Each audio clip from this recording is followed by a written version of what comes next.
Alô, queridos, estou ao seu dispor.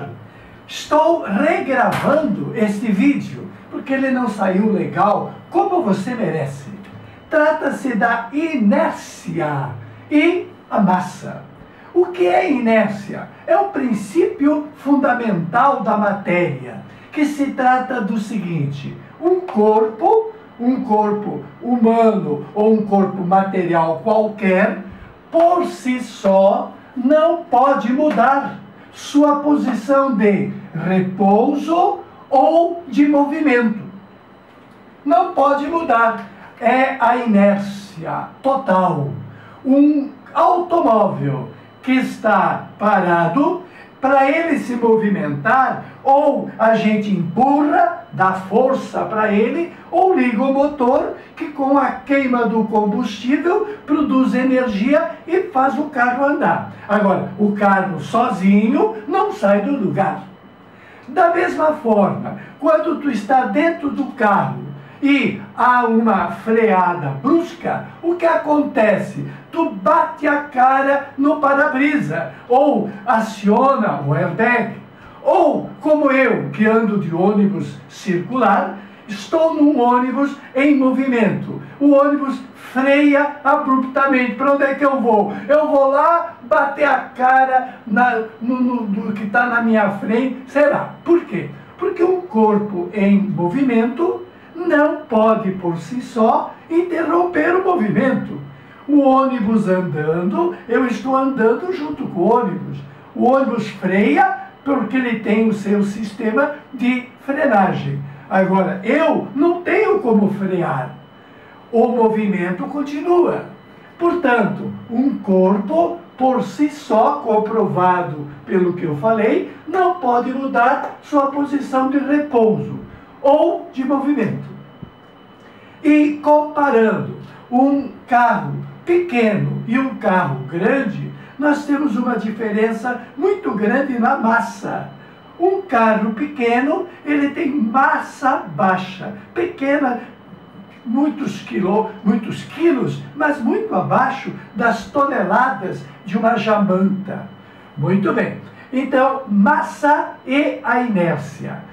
O fato dos dois estarem parados, os dois estarem em repouso, só vão se movimentar se você der uma energia para esse corpo, que é o acionar do combustível, no caso do automóvel. Claro que um carro pequeno, leve, ele se locomove bem rapidamente, enquanto que uma jamanta haja energia para provocar a sua saída do repouso. Da mesma forma, o corpo em movimento não pode parar por si só. Ele continua a sua inércia, continua o seu movimento. E um corpo leve, um carro de baixo peso, ele freia com mais facilidade, enquanto que uma jamanta não consegue frear, porque a quantidade de movimento está relacionado com a massa. Então, a massa é uma grandeza relacionada com a inércia. Menor massa, menor força para sair do repouso e diminui o seu movimento com mais facilidade. A massa maior terá grande dificuldade de sair do repouso e grande dificuldade de parar seu movimento. Então a massa se relaciona com a inércia. A massa nos interessa e muito. Massa é uma grandeza ligada à inércia. Tudo bem. Massa dos corpos é comparada. Eu, no meu corpinho de 70 anos, tenho uma certa massa, que pode ser maior ou menor do que a sua. Como é que nós vamos saber? Pelo volume? Pode ser enganador. Como é que eu faço para comparar? Vou pedir para você subir na gangorra do lado de lá e eu fico na gangorra do lado de cá. É uma balança. Nessa balança, nós vamos ver se eu é que fico suspenso ou você que fica suspenso. Nós comparamos as nossas massas pela balança. E quilograma este é o personagem atualmente do Sistema Internacional de Medidas. Quilograma é uma unidade padrão de massa guardada no Bureau de Sèvres. Eu ainda não fui para Paris, mas dizem que ela tem um bureau onde está guardada a massa, que é 1 quilo. O que é 1 quilo? O quilo é a massa que tem naquela coisa, naquela chamada quilograma. E quilograma é representado por kg, de forma internacional. Quilograma se escreve com KU, mas se simboliza com KG. Claro, o quilograma tem unidades maiores, que é a tonelada, e unidades menores, a famosíssima grama.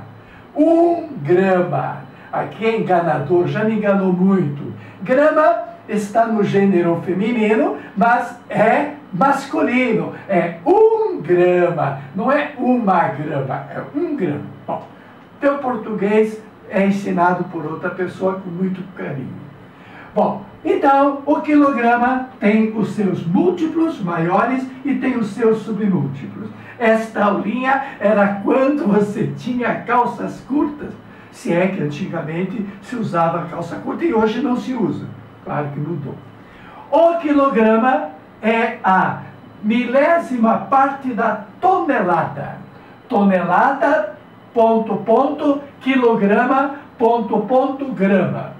Então, aqui entre tonelada e quilo, tem 2 unidades que não se usa, não tem unidade. Então, dá um salto de 3 casas. Agora, quando chega em grama, há os pontos que têm unidade definida. Tem o grama, tem o decigrama, o centigrama e o miligrama. O miligrama é a milésima parte do grama. Depois de miligrama, tem 2 casas que não têm unidade e tem o chamado micrograma. E de micrograma tem 2 casas sem unidades, aí aparece o nanograma. Tu verás melhor, inclusive nas próximas aulas. Então, se vai de 3 casas, 3 casas, 3 casas, 3 casas e 3 casas, se vai de uma casa, é fácil dizer que 1 grama são 10 decigramas, são 100 centigramas, são 1000 miligramas. E de que 1 quilo corresponde a 1000 gramas, que corresponde a 1 milhão de miligramas, 10 na 6ª miligrama, 10 na 9ª micrograma e 10 na 12 nanograma. Já vamos usar tudo isso. Isso enche o saco para quem não domina. Tem que entender desde o começo. É isso aí. Bom, existem unidades que nós não trabalhamos, que se chama libra. A libra, não a libra esterlina de grana, mas a libra no sentido de massa. Libra é uma grandeza, como é o quilograma, uma unidade de grandeza, que corresponde a 453,5 gramas. Então, uma libra são quase 500 gramas. E nós vamos cansar de trabalhar com uma unidade de massa atômica. Átomo é coisa pequena mesmo.